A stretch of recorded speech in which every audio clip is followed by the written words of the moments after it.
Ele não morreu na cruz. Ele não ressuscitou por você. Esqueça tudo o que foi dito antes. Não confie no que os profetas escreveram. Confie em mim. Eu sou Gabriel, e se você não curvar a sua cabeça, eu vou espremer o seu corpo, até que não reste nenhum sopro de vida. O que acontece quando o maior inimigo da humanidade decide que não vai mais se esconder na escuridão, mas sim se vestir com a luz mais deslumbrante que o universo já viu? No ano de 610 depois de Cristo, no topo de uma montanha isolada na Arábia, uma presença sobrenatural invadiu uma caverna e mudou o curso de bilhões de vidas para sempre. Mas o relato original desse encontro esconde um detalhe perturbador que poucos ousam analisar. Prepare-se, porque o que você vai ouvir agora não é apenas história. É o raio-x da maior falsificação espiritual do planeta. Para entender esse mistério, precisamos voltar no tempo. Monte Hira. Um comerciante de 40 anos, profundamente perturbado com a idolatria e o caos de sua cidade, busca o silêncio da noite. Ele não era um líder religioso, não tinha visões. Era apenas um homem em busca de respostas no isolamento da pedra. Mas dentro daquela caverna, o silêncio durou pouco. Sem nenhum aviso, sem qualquer preparação, a presença ao seu redor foi tomada. Uma figura gigantesca e esmagadora se materializou bem diante dos seus olhos. Na tradição bíblica, sempre que um anjo de Deus aparece a um ser humano, as primeiras palavras pronunciadas são invariavelmente as mesmas. Não temas. É a calmaria divina consolando a fraqueza humana. Mas não foi isso o que aconteceu no Monte Hira. A criatura que surgiu naquela escuridão não trouxe paz. Ela não disse, não temas.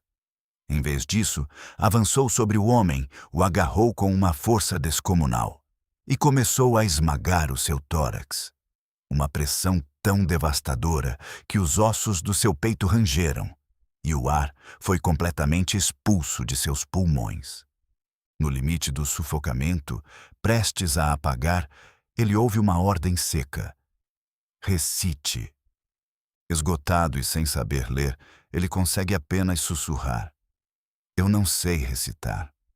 O ser não aceita a resposta. Ele o agarra pela segunda vez. Espreme seu corpo com mais força ainda, até o limite da inconsciência.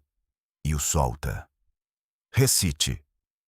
O ciclo de dor se repete uma terceira vez, somente no auge da exaustão física e do desespero. Palavras que não eram dele começaram a brotar de sua garganta. Quando aquela força finalmente o libertou, não havia iluminação ou glória na alma daquele homem. Havia apenas pavor. Ele desceu a montanha correndo desesperado, trêmulo, convencido de que sua mente havia sido invadida. Ao chegar em casa, desabou nos braços de sua esposa, chorando e gritando, "Cubram-me! Cubram-me!" E na intimidade do seu lar, ele fez o seu primeiro e mais sincero diagnóstico. Ele acreditava, do fundo da sua alma, que havia sido atacado e possuído por um djinn, um demônio das sombras.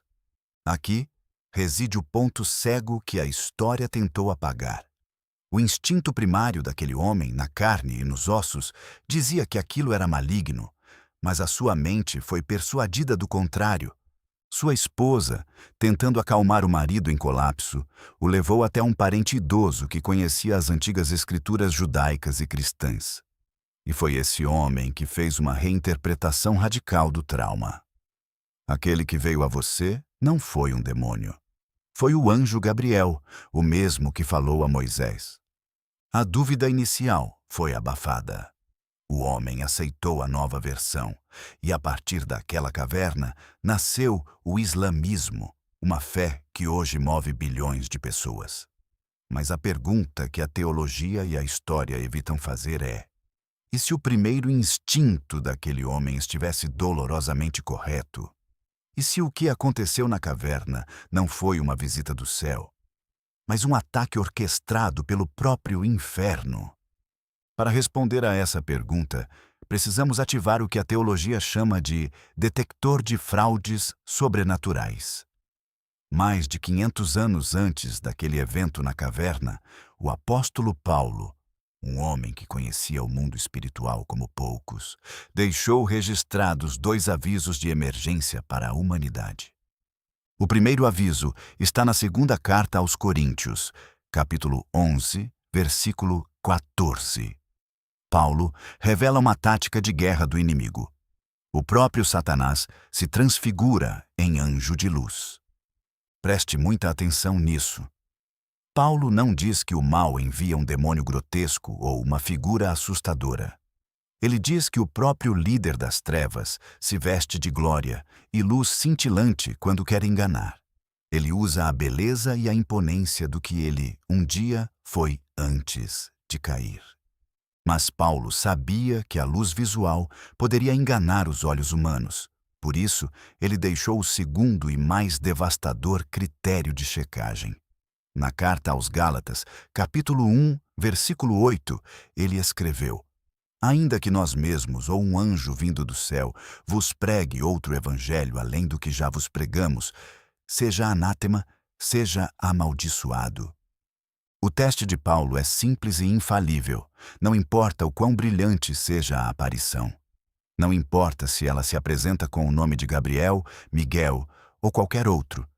Se a mensagem que ela traz contradiz a cruz, a morte e a ressurreição de Jesus Cristo. Essa mensagem não vem de Deus. E o que a voz na caverna disse ao longo dos anos seguintes? Ela declarou que Jesus não era o Filho de Deus. Declarou que a ideia de Deus ter um filho é uma heresia. E, acima de tudo, afirmou que Jesus nunca foi crucificado, que tudo não passou de uma ilusão visual. A mensagem trazida pelo ser na caverna reprova, ponto por ponto, no teste de Paulo. Ela é a negação exata e cirúrgica do coração do Evangelho. Agora, pense comigo com pura lógica e coerência espiritual. Quem é o Gabriel da Bíblia? O Gabriel bíblico aparece ao profeta Daniel para trazer sabedoria. Ele aparece ao sacerdote Zacarias para anunciar o nascimento de João Batista. E o momento mais glorioso da sua história ocorre em Nazaré, quando ele se aproxima suavemente de uma jovem chamada Maria. Naquele momento, Gabriel profere as palavras que mudaram o destino do universo. Ele será grande e será chamado Filho do Altíssimo. O santo que de ti há de nascer será chamado Filho de Deus. Gabriel foi o mensageiro encarregado pelo próprio Deus para anunciar ao mundo a encarnação do seu filho. Agora responda a si mesmo: como poderia o mesmo arcanjo Gabriel, 600 anos depois, aparecer a um homem em uma caverna na Arábia e declarar que a sua própria mensagem anterior era uma blasfêmia? Como poderia o anjo que anunciou o Filho de Deus voltar 6 séculos mais tarde para dizer que Deus nunca teve um filho? Um anjo do Deus Altíssimo não sofre de amnésia espiritual. Ele não contradiz a palavra do Criador. A resposta teológica é inescapável. O ser na caverna não era o arcanjo Gabriel, era um impostor. E aqui chegamos ao ponto mais perturbador de toda essa história. Se não era Gabriel, quem estava naquela caverna? Satanás odeia a encarnação de Cristo, porque a humildade de Deus esmagou o seu orgulho. Ele odeia a cruz, porque foi no Calvário que a sua autoridade sobre a humanidade foi destruída. Ele sabia que tentar apagar o cristianismo através da violência e da perseguição não funcionava. O sangue dos mártires só fazia a igreja crescer. Então, ele usou uma estratégia muito mais refinada e mortal, a falsificação perfeita. O que seria um golpe mais genial do que criar uma religião inteira que respeita Jesus como profeta, mas rouba dele a sua divindade? Uma fé que menciona o nome de Jesus, mas nega o seu sacrifício na cruz? Usurpar o nome do próprio arcanjo que anunciou o nascimento de Cristo para entregar uma mensagem oposta foi a maior jogada de mestre da história do engano. Um homem sincero, buscando a Deus na solidão de uma montanha, tornou-se a peça central de uma contra-revolução espiritual que desviou nações inteiras da salvação pelo sangue da cruz. A Bíblia nos avisa que nos últimos dias o engano seria tão profundo que, se possível, enganaria até os escolhidos. A pergunta que fica para você hoje não é sobre ódio ou julgamento, mas sobre discernimento. Em qual voz você vai confiar? Na voz que espremeu um homem no escuro de uma caverna para negar a cruz? Ou na voz do Criador que deu o seu próprio Filho na luz do dia para te salvar? Se este vídeo abriu os seus olhos e fez você refletir, não guarde esta mensagem. Se inscreva no canal, deixe o seu gostei e comente aqui embaixo a sua opinião com respeito e sabedoria. Compartilhe com alguém que precisa entender a verdade por trás do mundo espiritual. Fique na paz de Cristo e até o próximo vídeo.